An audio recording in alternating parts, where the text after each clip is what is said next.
Hi, everyone, and welcome. So you will either be listening to this because you signed up to listen to Lily and I do a little workshop discussion, whatever you want to call it, on money and money mindset, or you could be listening to this on our podcast, which is the Perfectly Imperfect Duo. So either way, welcome.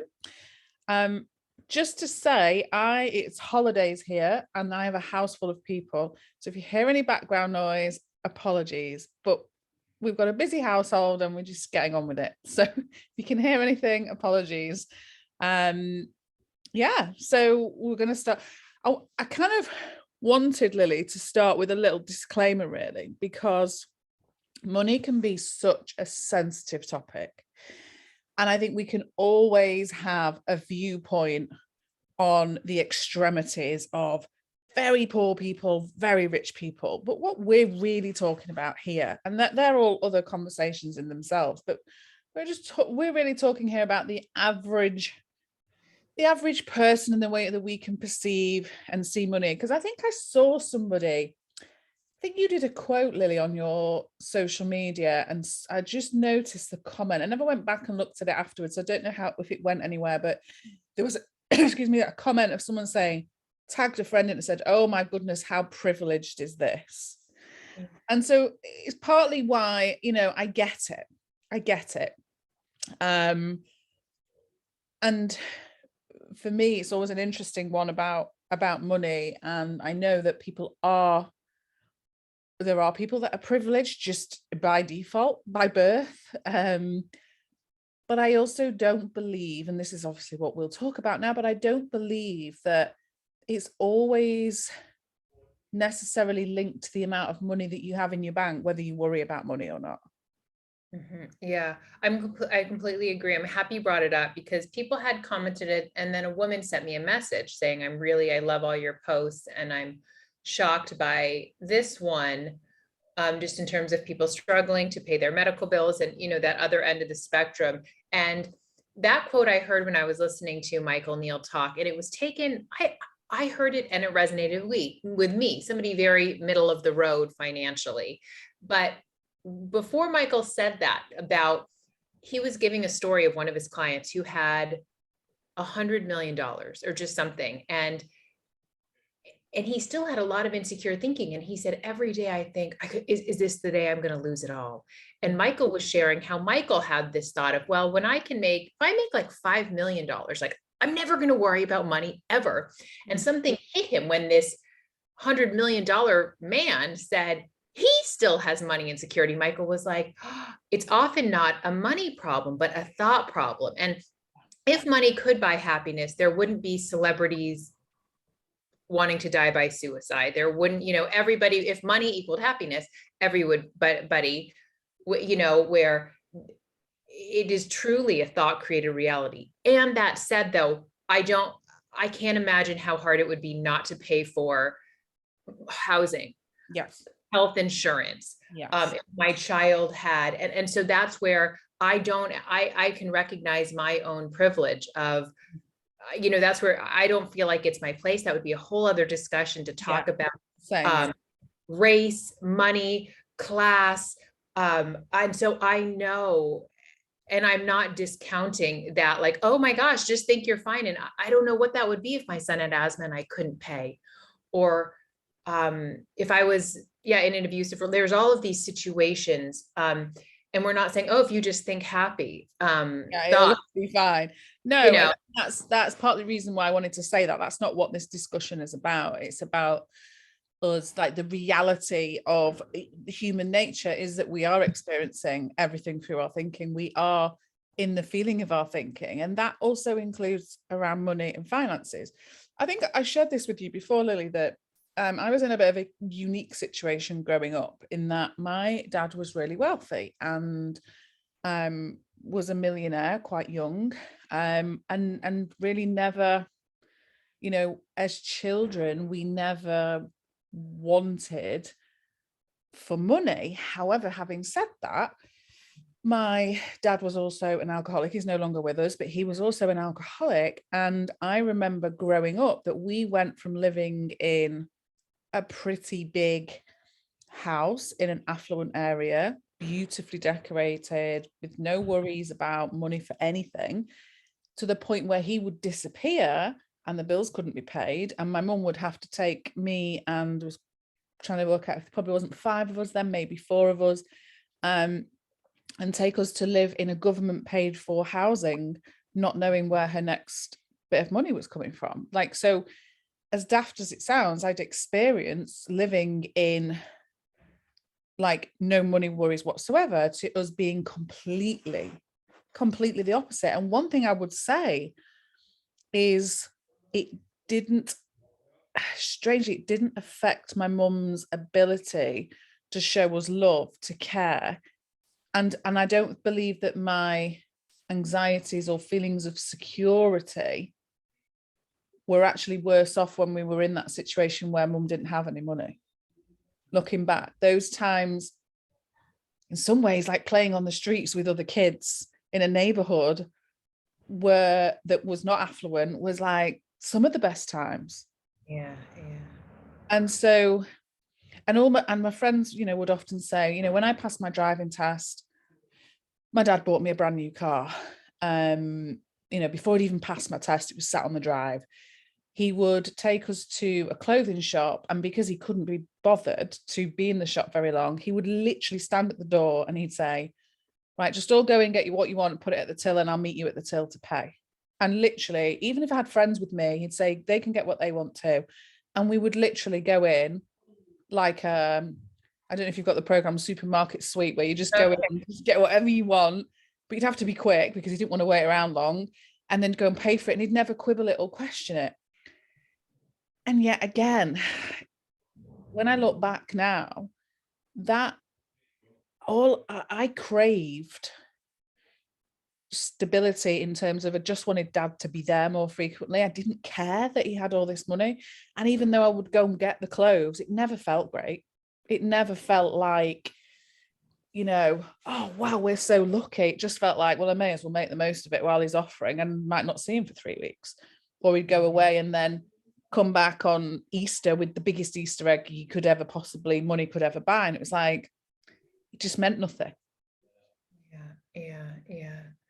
What's interesting to me is, I feel like when we, your dad obviously had a lot of money, and he was still hurting, or he was still, he wasn't at optimal health. He wasn't connected to his innate well-being. And so I'm trying to think of the right words. Like, if money equals health and happiness, and, health, we're all fragile, wonderful beings. They're not fragile, but we're all humans, who can get a We've got vulnerabilities. Yeah.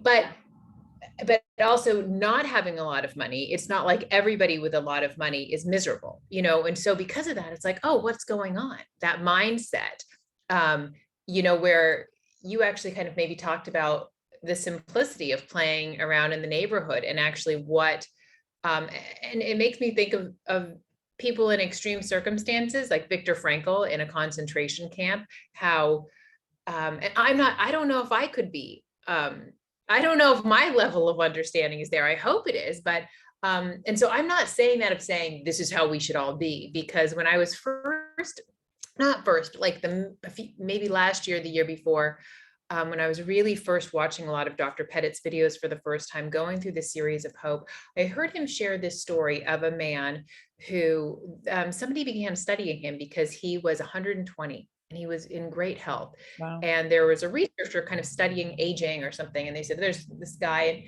that he had been, his farm got burnt down. He was a Black man, and his farm got burnt down, kind of hinted at probably somebody did it on purpose. But because he was elderly and didn't have a lot of money, rather than going at this time, because this was, I think, in the 1960s, rather than going to like a retirement community, they put him in the state mental hospital, even though he didn't have any mental illness. So he was there. And that's where they started this man went to kind of have a conversation and document with him, because he was 120 and he was in great physical and mental health. And he'd been in this mental hospital, I think, for like 40 years or so. I could be totally off because I didn't plan to share this story, but they talked about his life. And prior to being in the state hospital, he had been in jail.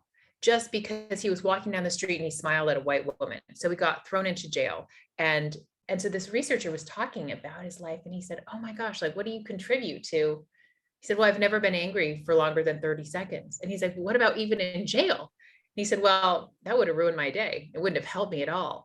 And so he was in the mental hospital, and he would just walk the grounds and just was, and when I heard that, I do what a lot of people do. I made it about me. I'm like, I'm not that man. I hold on to anger for longer than 30 seconds. Oh my gosh, I'm not going to live a long, healthy life to 120. And I'm not saying, oh, we all have to be Viktor Frankl or that wonderful man. I wish I would remember his name to honor him. But oh, wait, what if they're not the exception to the rule, but the rule in action? I think that's from the Tao of Pooh, where they say, oh, maybe, they're just the exception. That's not available for all of us. But I think what we're pointing to is, our own version of a different perspective on money, since that's kind of what we're talking about. And it's really, in the context where we're talking about kind of the middle of the road, it's not the money. It truly is our thoughts about the money. And when we were first going to do this about a month ago, it kind of came at a perfect time, because I don't know why, something got into my head. Somebody that I followed was talking about how they're going to go off of Instagram, and Instagram and TikTok are just going to go away. And even if it's in a year or 2 or 3, and I started thinking, oh no, where am I going to promote myself? And something in it hooked me, like this scarcity, like, oh my God, my business is going to suffer. Even though I know everything that I know, which is not everything, but like, I know a lot about well-being and feeling good thoughts and whatever, like, I actually then felt like I had good, like, zoomed into like an alternate reality of just feeling like my business had almost failed at that moment, even though what I was worrying about was the future. But I was like, it was so weird, because at the same time, I'm like, you're feeling, you're thinking. And this is such a weird, like, none of this is actually happening. Like, everything is fine right now. And I'm like, yeah, I know, but that's where it's like, we really can feel our thinking. And what it was these money worries that I had brought to life. Like, what is, and it was just really interesting, because none of that happened. None of that was even, but I felt really unhappy. I felt really worried, because I provide for my children, and I want to be able to have us have a home and health insurance. And I started just kind of spinning my wheels. And so then when I was preparing for this, and I really realized that, wow, it was my thoughts about the future and my ability to provide. And then what came to me when I just kind of was able to like come out of that, which was, I don't know, relatively quick. And I feel like it's not really interesting, or the insight that I had, but what it was just like, I came back to the present, and it was like, everything's okay now. And I have this greater intelligence in me that we all do, that if things shift with social media, I'll be guided in the right way to shift. If things shift with my business, it will be okay. And there is this, it's, hope from the inside rather than conditional hope, that things will work out. There will be infinite possibilities on, how I can make an income, but it's also not, it can't be tied to, I have to make this certain amount of money. Yeah, that's part of the issue is, and like I was saying before about my mum, there was no, I mean, I'm sure at the time for her, it was really stressful. Like, I'm in this big house with no worries of money, and now suddenly I've got all my children. Where do I go? How do I live? How do they eat?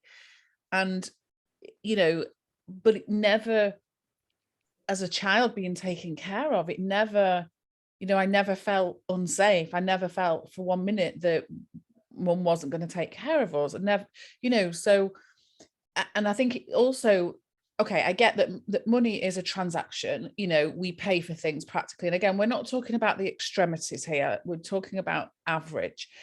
And there's a transaction, but there's also, for me, there's a whole added layer to that transaction of how we value it. So for me, again, in the past, feeling secure and successful, I linked to money. Mainly, that was the number one priority, financial money. And yet when I interestingly, sort of familiar pattern to when I was growing up, actually, that when I would work really hard, I would earn good money, I would do well for myself, and then my mental health would suffer because it was like I was so fixated on that as opposed to my happiness, contentment, innate well-being. And then what would happen is I would burn out. And because my employment, working for myself and being a psychotherapist in a very traditional sense, then like literally sat in a room with clients, if you like, all face to face, I would be off. And so I would have to stop my practice. It was like I would literally go from earning decent money weekly to £0. And I literally £0. And that might go on for 4 months. Now, fortunately, I had my husband to support me, but as a joint family, our income would half, just like that.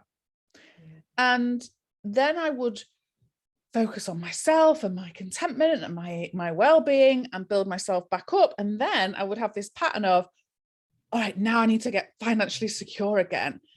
And it was years, to be quite honest, before I realized that was a pattern that was so unhelpful. And the irony is now I earn more money than I've ever earned before with more ease. And I absolutely prioritize my well-being over anything else. Yeah.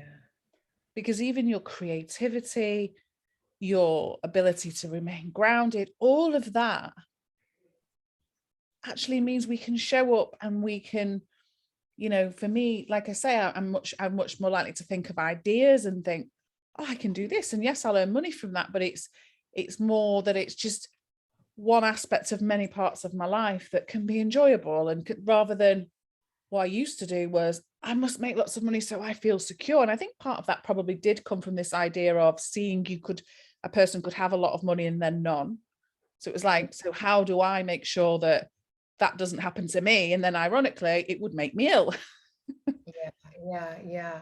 And I think you're really on to something too, when we have that,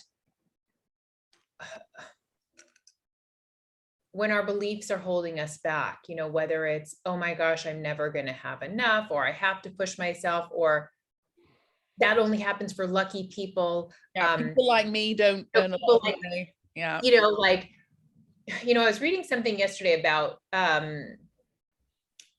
when we're in a state of fight or flight, obviously we don't need to reproduce. We don't need to, because it's like, let's survive, forget digestion, forget reproduction, forget creativity, because you do not need to be creative if you're about to die, And so I think when we're very innocently, because as I said, I can get there too. It makes so much sense. It's, whether you are just single or you're providing for a family, I want to say that with so much love, like it's this innocent, because of course it's like, wait, I have to pay for my housing, my car, my bills, my kids have these conditions. I have to, for school, we can argue for our limitations, but when we think of, we really are living in that feeling of, I have so much responsibility. I don't know how I'm going to make it. People like me, or I'm just not lucky. I'm not just going to, what are you talking about? Videos go viral on TikTok, like, shut the fuck up. You're born in you can bleep that out. Like, that I'm talking about that, but when we're in that, like what I hear from when you're sharing about your mom too, she might've been in that place where then like, oh, creative ideas are flowing, and that's available to all of us. Where it's like, oh, I can ask this person for a loan, or we could stay with them, or whatever it is, or whether it's a creative way to make money. And I know it's like, I don't even want to get in so much to manifestation, because I know for some people that can also be tricky. And woo-woo, or also, I don't want to manifest the bad things, but I also do feel like it's this energy that you're putting in the world. And my son always is this, ever since he's been a little boy, he's been into money, but he just wants to give people money too. And so when he was a little boy, he heard his preschool teachers talking about, they were going to go to boba, and so he came home and he said, Mom, my teachers want to go to boba. I want to buy them a gift card. Let's go and get it. And so we did. And he just wants to treat them. His sister was going to Chinatown one day, and he said, I want to go. I want to give everybody a little bit of money, all the girlfriends, to buy stuff. And this was when he was just in preschool.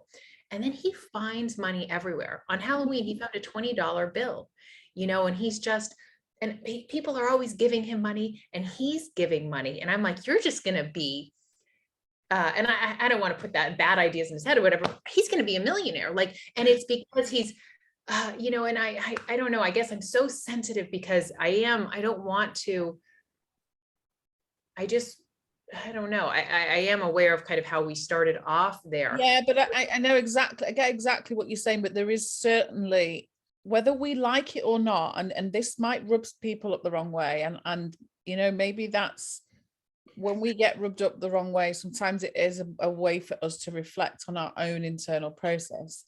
But for me, there is absolutely an element of this, of limitation around anything in life, but also financial, when you do not value your own worth. So, for example, on a small scale, I see so many well-trained psychotherapists starting out in their career with the first session free. And it drives me insane, because I'm like, you've worked hard. Why are you not valuing? Why are you, because I need to get, the panic of, right, if I don't get enough money, so therefore I give myself free. Realistically, I mean, it's not so much on the free challenge that we do, because it's got quite a good reputation now, and so people enjoy it and do it. But how many courses how many things have you signed up for, challenges, courses, or things that for free, and you never ever go beyond that first email because we don't value it? And everybody puts different values on money. I remember when 15 years ago, when I found out I was pregnant with Maya, and we both earned okay salaries, me and my husband. Like, we didn't struggle. We lived in a little house. We would get to the end of the month and we'd be down to our last few pounds, and we would be waiting for payday. Like, that's how it worked. And then we found out I was pregnant. It was like, oh, you need to try and get some money for these things that you need to buy, like a pram and stuff that you don't normally account for. And in the space of 6 months, I can't remember, but we saved a few £1,000s. We were like, how have we done that? Because we didn't have any money. And yet we did. Because the other thing is, it's like what we value. So for example, I've got people who have worked with me for many years and have paid for, so even like their private therapy sessions through their benefits. Now, I see people out there on courses that will say, put it on credit cards, it's be worth it. And I would never advocate that. I would never, ever want anybody to get into any debt to work with me. But I am aware that people who are not perceived as having much money will prioritize certain things. Then there might be someone who earns 5 times that amount, but thinks, actually, Sarie, I can't afford to work with you at the moment, even though they have more affordability than that other person, but it's not as important to them. They don't prioritize it in the same way. So it doesn't hold the same value.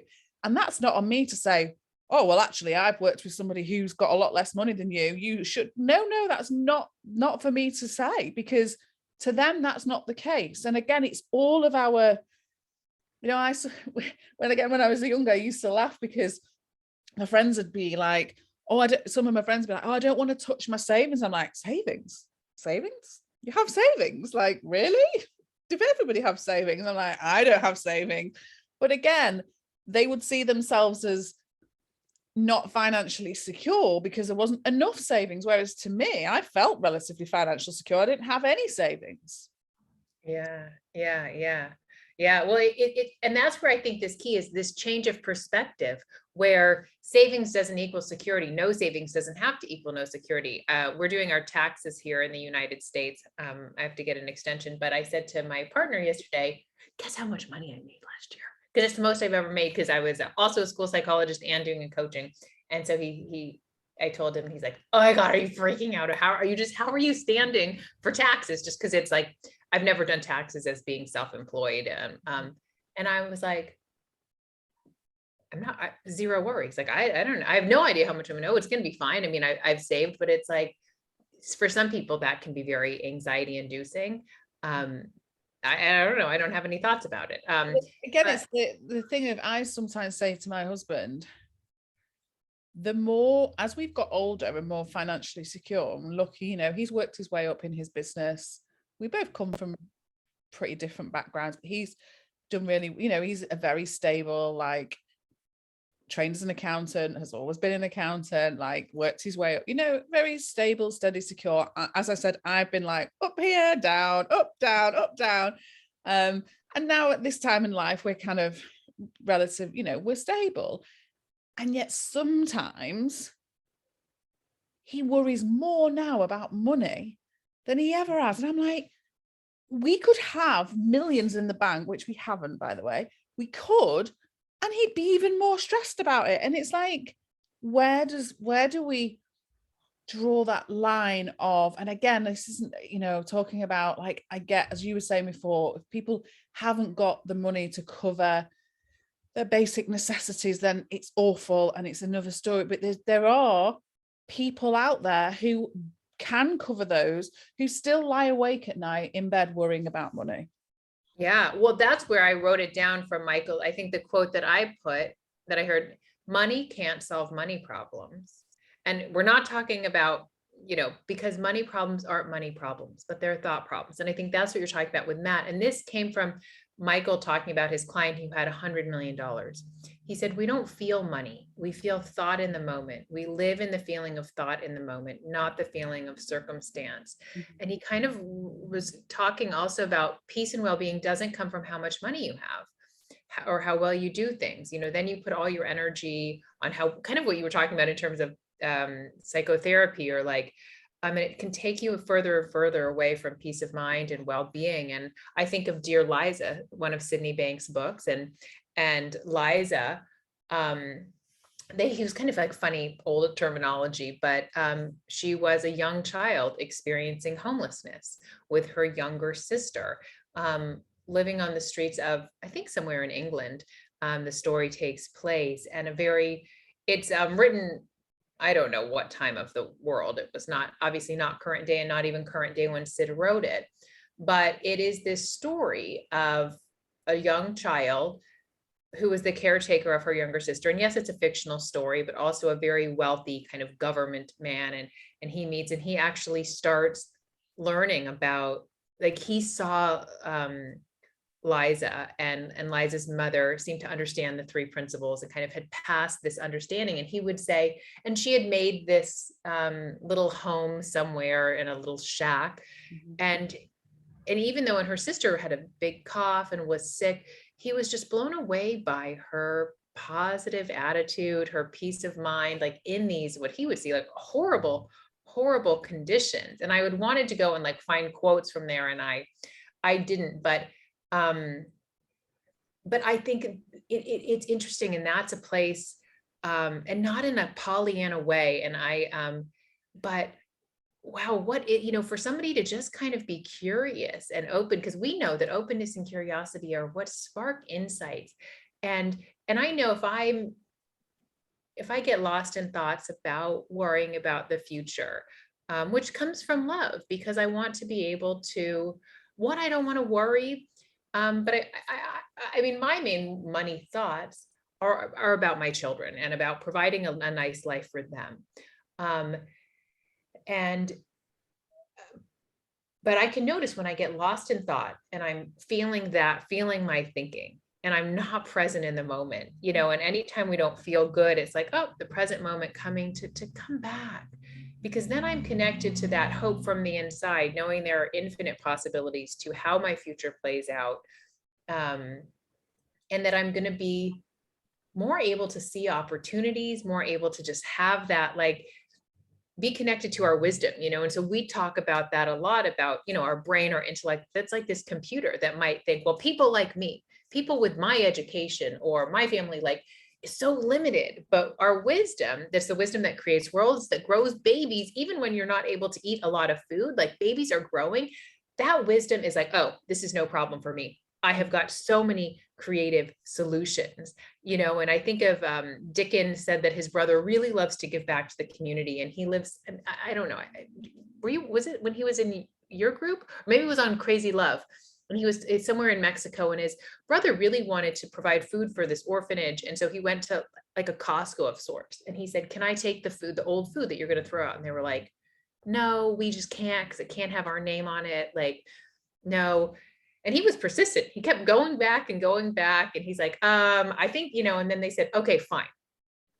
I'm not saying this, but come in the back at 9 a.m. and just make sure you rip off the labels and you can do it. And then they set something up. So every week or every day or whatever, there was a day and he would go back and get loads and loads of free food.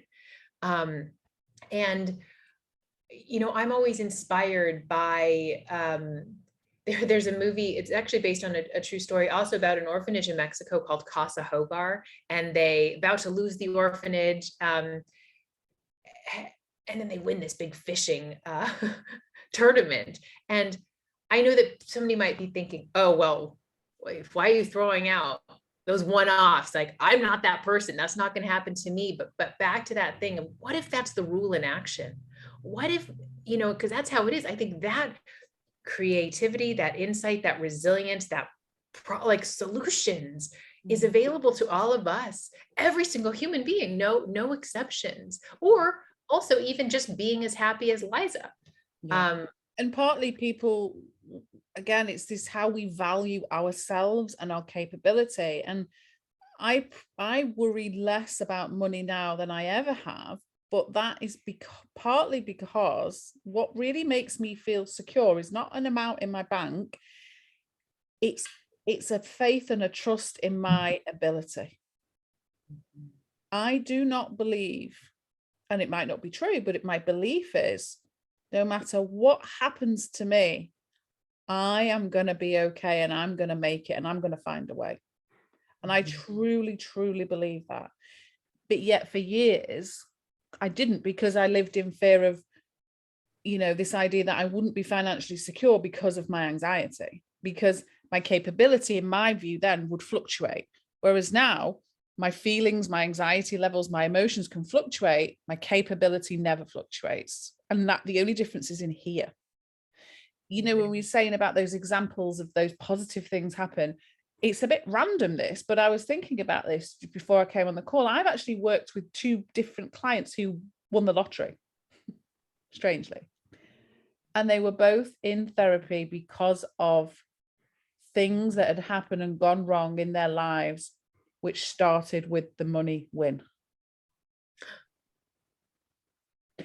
And so, for example, one of which was spending the money that they had and then becoming addicted to gambling and accumulating a large amount of debt, for example. And, these people had won the lottery, and it wasn't the main lottery, but it was a lot of money, like a lot of money that is life-changing. And yet for them to suddenly have the amount of money in the bank that somebody else would absolutely die for started to then create lots of problems. And again, I know they're not everybody's gonna, who wins the lottery or has a lot of money, is then gonna end up in that situation, but it's just showing it that is also possible. And it's also possible for money to feel underwhelming.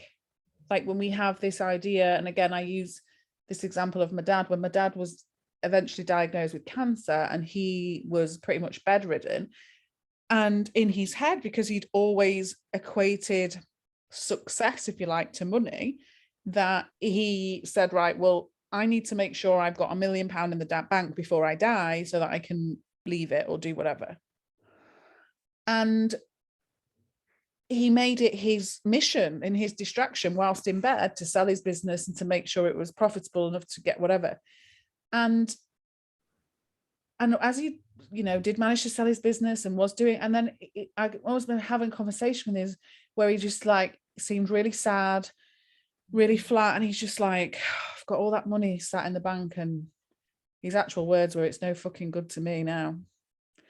And, and again, that sort of seeing, in a way, sometimes this idea of let's be financially successful is a huge distraction from actually really reflecting and stopping and going, what is important to me actually right now? Yeah. And Yeah. yes, it's important to pay our bills and keep a roof over our heads, but then beyond that, it's just all like made up. And again, the irony is like, I am more financially secure, but I've never cared less about it as I do now. And I Yeah. don't think that's a coincidence. Yeah. Well, and I also think, a few things came up for me when you were sharing. Your dad could have had a different thought of, I have £1,000,000 in the bank. I don't need it. Wow, look at what I did. Even on my deathbed, I saved £1,000,000 for my kids. I can't use it, but cool. Like, Yeah. look at me. Or he could, die being like, I have £0 and I'm, like I think what we're talking about is it's infinite possibilities for feelings, and really what feels good to you, and I noticed last year when my business really started taking off, and I was running groups Monday, Tuesday, Wednesday, Thursday, and I had so many clients, and I was like, wow, if I make this, maybe I could, whatever, do this. That's when I reached out to you again, like, can we have some private sessions? Because I was realizing, because I loved being a school psychologist, I really did, but through understanding the principles, it was truly my passion to share it with adults, and to get to also, I love being at home. I love working for myself. And the pandemic, I really realized what I really allowed me to step into to me and my love for a slow home life, and a life where I try not to schedule too many things in the morning, because I love to walk and I love to meet my friends for hikes. And that was honestly one of the number one goals in changing my career, was so I could hike with my girlfriends. Because when I was working, and especially because I worked in the schools, I always worked in schools for almost like half my life, honestly. And then but I was like, wow, so many people want to work with me and so many people want to do groups. They would say, well, I missed that relationship group. I'll start another one tomorrow. I realized I can hate this career. I could make my dream. I could hate my dream career. I could hate my dream life. And so I realized, wait, you're not even hiking. And that's why you're not even doing the things where I wanted a more flexible career. And so you helped me. My brain was so in the habit of filling up every moment. Now it's effortless, but working with you, I X'd out parts of days on my calendar, because I needed that structure. Don't schedule yourself there. And it wasn't financial even. I mean, there was a part of it, and there was a part that was so exciting, because then I'd never, even working as a school psychologist in Los Angeles, a few times a year, I'd have $0 in my bank account. And I know it's because we live in LA, but honestly, you don't make a lot working in the schools. And I had 2 children. But so it was exciting to think, for the first time I could pay, which is I did this summer, pay for my daughter to go to camp. She wants to go to an art camp in Vermont. And so, but I realized no amount of money would be worth my peace of mind. No, or your time. And this is the other thing, we don't realize that this value, like time, is a really, really valuable commodity as well. And and again, thinking, going back to that, to our worth, it's like what is more important for us. And often with money, it's a bit like, for people, it's a bit like, when I get to this amount, I can chill, or I can relax, or I can retire, or it's like, actually, we would be so much more it would be so much more beneficial to us as humans if we balance that with, actually, it's not everything. Yes, I get that it's important, but it isn't. I'm sat here now in this beautiful chapel that we own, and it's a dream. And sometimes when I'm thinking much more externally than internally, I'm very proud. I'm like, wow, this is amazing. We're so lucky. But then actually, as you know, having been really sick while I'm pregnant, actually, when I feel not in my well-being and I feel shit, I couldn't care less whether I'm in a room with 4 walls that's in a chapel, or, obviously being warm and being, again, I'm not talking about that level, but all of the, the beautiful stained glass windows stuff make zero difference to me when I'm not in my well-being. I couldn't care less. when I'm not, Right. so our well-being is paramount. And another thing that I see a lot, and I think is important to touch on, that I believe stops people from maybe earning more, or believing that they can earn more, is the stigma attached to money. So there's a lady, Lisa Johnson, who I have done courses with before, around business and developing business, and she's very much, that's her thing. And she gets trolled so often for sharing and people being aware of how much money she makes. People don't like it. People will often attach it to a level of arrogance. She's anything but arrogant. And I've had trolls online with me saying, how can you possibly take money from people that are anxious? This stigma and this anger that comes from people that feel that maybe compare themselves to others and feel it's unfair, and that, like you said before, maybe Sarie's just got really lucky. And actually, if you did look at my history and my dad, you think, oh, she's had a silver spoon in her mouth the whole. I haven't had it the whole time. I've earned my money starting off on minimum wage. Like, I have worked my way up from the bottom. But there's often a stigma of like, we shouldn't be, it's somehow crude, or to go, actually, I would like to earn more money. I value myself to earn more money. And yet I remember when I started doing my 8-week coaching, which was people committing financially to more than they'd ever done before with one-off sessions. More people bought that than any of my other previous things, and it was the most expensive thing I'd ever offered. What's that about? Yeah. I know. And also when I started investing in myself, I would see a huge return.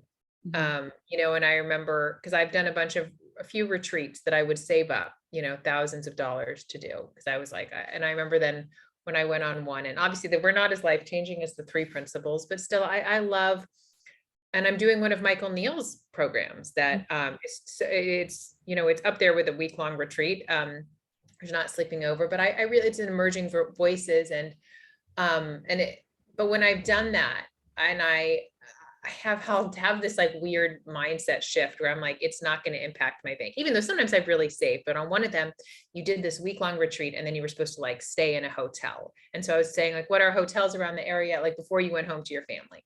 And he said, oh, I love this one. And I went, and I'd never spent that much on a hotel. Also, it's not even that much, but at that time I was like, but I'm like, I want to stay there. It was like a hot springs hotel. And I was like, so I said, okay, I'll stay there for 2 nights. And then when I got there, I gave him my credit card, and I just got into this feeling place. This is where I guess I know it might be off-putting for some people, but I know when if I feel confident that a group that I'm going to do is going to sell, that I'm going to be able to afford this, that's what makes all the difference.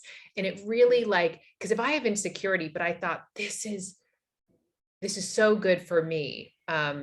And I gave my credit card. And so it's like, when I can get into that kind of vibrational place, whether it's a price that I'm putting on something, or, I mean, I can really see that I think it's with a health thing too. It's that mind body connection. And it's like the mind energy universe connection. And I do think when also we love ourselves, and we show up and we do our best, and we put our heart there, and we take good care of ourselves and our community, and like, we are rewarded. And I hate in a way that I'm saying that, because I know I wish nobody struggled. But I think what you're saying is, and the way and where I come from is, I suppose if the message I wanted to get across to people is, you are as worthy and as deserved as the next person.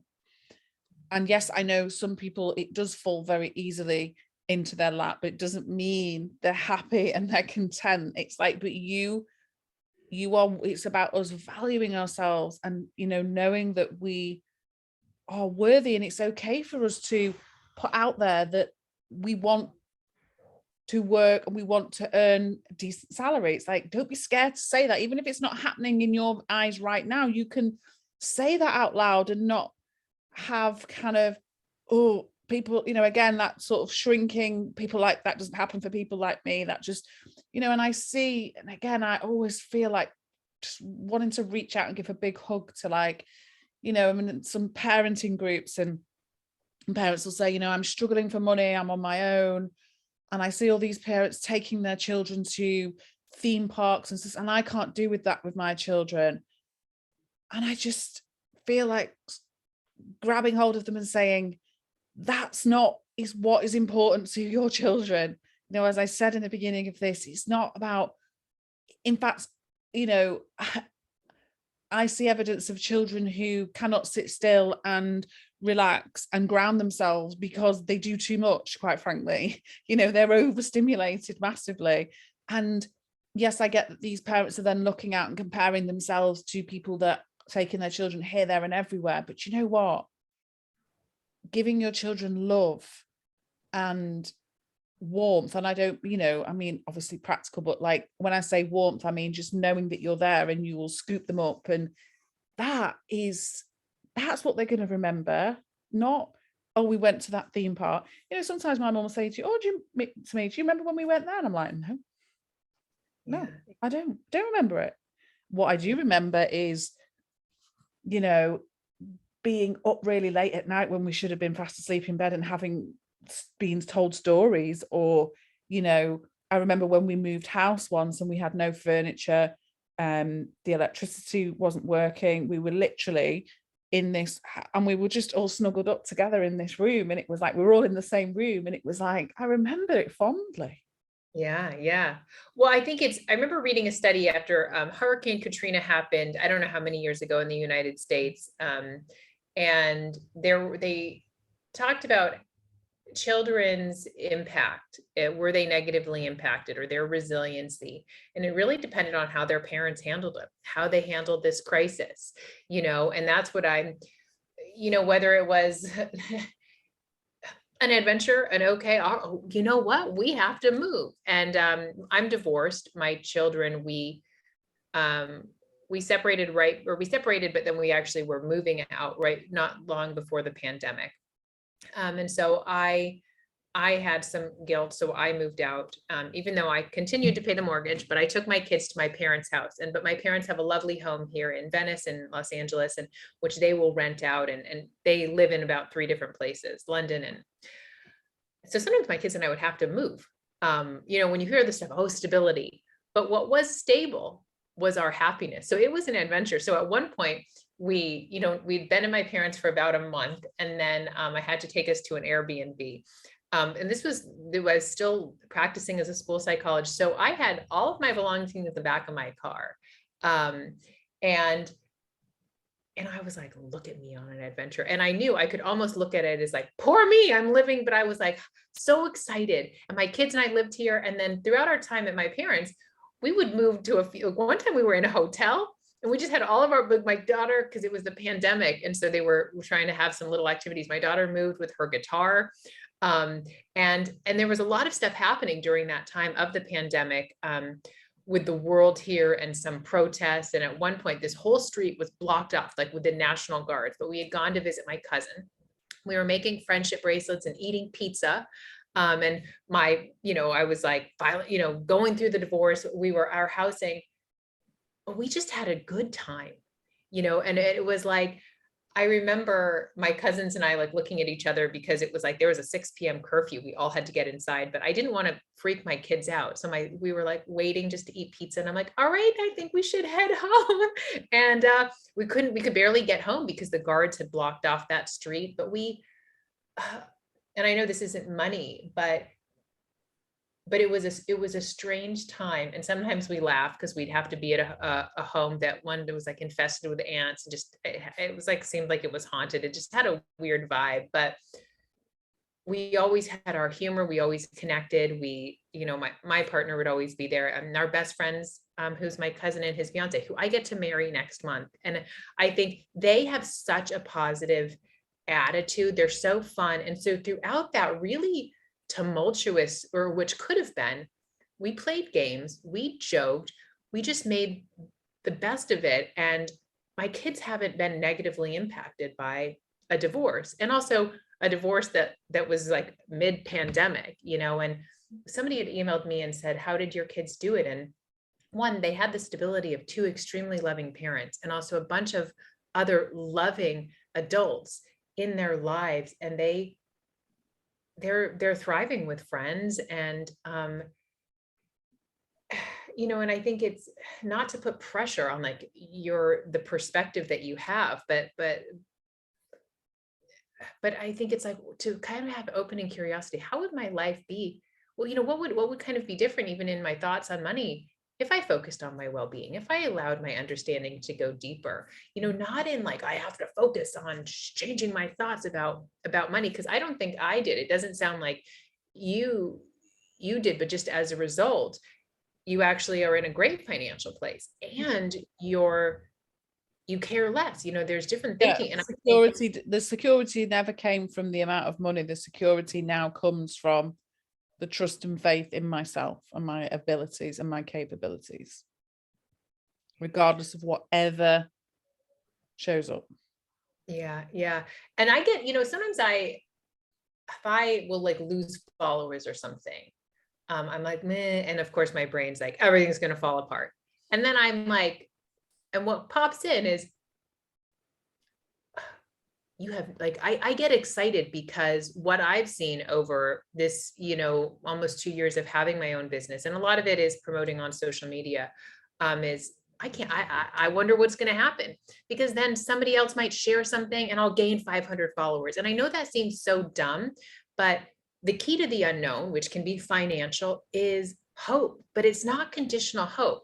Also, it's not, I know that was like, well, then I got followers, but it's like, I get so excited because there's infinite possibilities about a new financial opportunity, a new job opportunity, a new like creative idea, that when we can just put down our intellect and go beyond, things shift. And I get, if my brain is like, this is how it's just going to be downhill, or like, because I'm up and down just in terms of how much I want to work, how much but like, if I give a lot of energy to whatever negative stuff my brain is saying, like that doesn't feel good.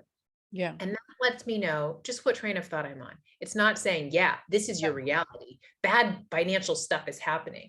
It's just like, hey, pause, hop off, wait for a new train. And what so much comes to me is, I don't know what the future holds. I'm excited to see what creative idea I get, what people come my way, what opportunities, because there are so many possibilities. And that's this real hope from the inside. Yeah.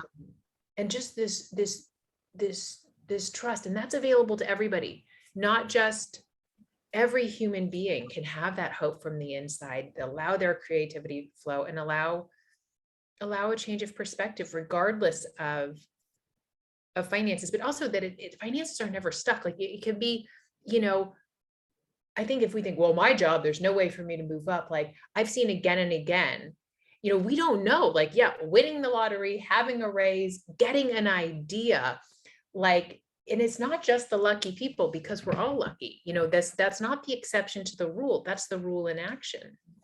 Yeah. So if we had to give a little parting, so I'm thinking like this, I'm almost thinking like of clients in mind, or people that I often work with that would like to feel more financially secure and don't believe it to be true. I suppose my parting words that are around, when we stop limiting ourselves internally, our opportunities are endless. Yeah. And I love that. I guess anytime you start feeling like you're spinning out of control, you're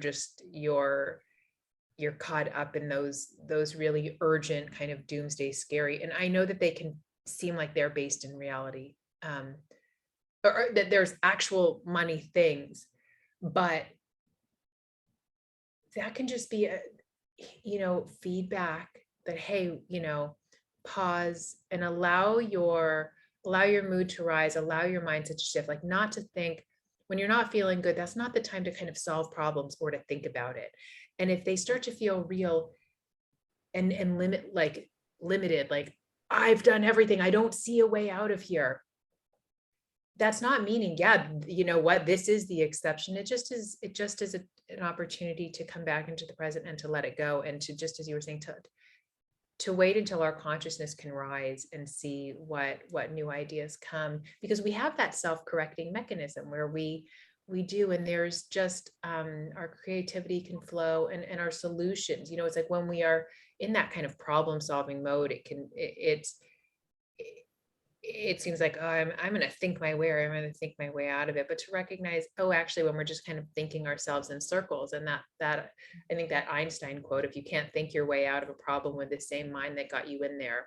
So it just might be, wait, you know, give yourself a break, allow your mood and your consciousness to rise. And then just wisdom is waiting to break through, you know, and every human being has wisdom, just like when you lose your keys and you just drive yourself crazy until you kind of give up. And then it's like, oh, they're in your vest pocket when you walk the dog. You know, that can be true for so much of our, and sometimes it might be like that insight I had. There's actually not a problem. I imagined a scary future that's not even here. And yeah, to give more weight to positive feelings about money, and but not force positive thinking, you No, know, but value, genuinely seeing the value that you as an individual offer to the world, regardless of your yeah, finances. yeah. And I think being curious of like, what does light you up? What does, you know, because sometimes if we surround ourselves with people, or if we read things or we listen to things, there can be stuff that just, and I'm not saying like, oh, cut those people out, but sometimes if you can recognize, oh, even you might start it, and you know, with you and a friend or family member, you just talk about all the bad things, and it can, you know, it can give them a lot of energy. But there are so many wonderful podcasts, books, just even, you know, in terms of, wow, what kind of getting into that good feeling place regarding money and this, Yeah. and who, you know, I love to talk to friends um, that see kind of a future that I do, you know, or see a world that I do. And sometimes I can still get in the habit of complaining too. But the moment I realize, oh, this is not really feeling good, this kind of feels scary. Just an opportunity, no judgment, you know, because when we can see without judgment, then we've got freedom to come back into the present. Yeah, absolutely. So yeah, so hopefully that's not pushed too many buttons for people. And I do, again, you know, I know that people will listen to this, Lily, and look at two middle class, white, privileged females doing well in their career. Like, what do they know? And really, we don't know anything beyond our own experience, and everybody's is different and unique. But there's always space and benefit to internal reflection, your thoughts about money, your perceptions of it, what it means to you. That's what's important, not what Lily or I have experienced, or it, you know, it's reflecting on you and where you're at and what is potentially, or what you're potentially allowing internally to limit yourself. Yeah. And now, I mean, that's what I think I love about what we share is we just want to guide you within. We're not telling you any way to think. But if you, you know, if you get curious, and just as you said, wow, actually, I wasn't any, you know, I guess I imagine somebody might, if I was, because I think I had an insight of when I was 20 and I didn't really make much money, and I ate rice-a-roni from a box. And it was so glorious. It was so happy. And I hope if anybody just had a, you know, if you smiled, or if you had a good feeling, again, you don't even need to listen to our words. And I know that there are also so many people that can talk more about the injustices in terms of financial stuff. And we are not discounting that. But that's not, I haven't done any research or knowledge. I don't feel like that's not what this podcast is about, but we are not discounting that. And I would hope, I also think, I know that we can, when we are in a good place, that can help change the world, you know, in our own unique ways too. And then whatever, I don't know where I'm going with that. I think I get insecure of, I am aware of my my privilege. And I think that I wish I could speak to that. And I would feel like I'd be speaking about something that I don't know about. But what I do know about is what I'm sharing. And it seems like what we're sharing, our experience in life with money, and with working with clients, and with just, I mean, that's why I really, Dear Lies is a wonderful book. Sid Banks is so, I mean, as the founder of the Three Principles, and working with Dr. Pettit, which is always point back to Sid's books, because Sid had such an amazing enlightenment experience. And how he writes also about money and of being of service is really beautiful. Yeah. And I suppose the other thing is we're always open for discussion. We're all, we'd love your opinions and views, from a respectful, loving place of that we're all just humans doing the best that we can with our thinking and what we believe we know. And but we would be open to any conversations. Love to know if it's helpful in any way, if it, did fire you up or it did make you feel, whatever, we're open to it. So as ever, thank you for listening, and thanks, Lily. And apologies it's took so long, because it's just in my pregnancy journey whereby I am literally, yes, on a roller coaster. But hey ho, that's a whole other podcast. Yeah, but it's also related, also in a way, of, I don't know, but that is another podcast maybe we'll do in terms of physical. I was going to say suffering, but physical conditions. Yeah, and the mind-body connection. And yeah, absolutely. So thank you, everyone, and we will catch up with you very soon. yes, thank you. Bye. Bye.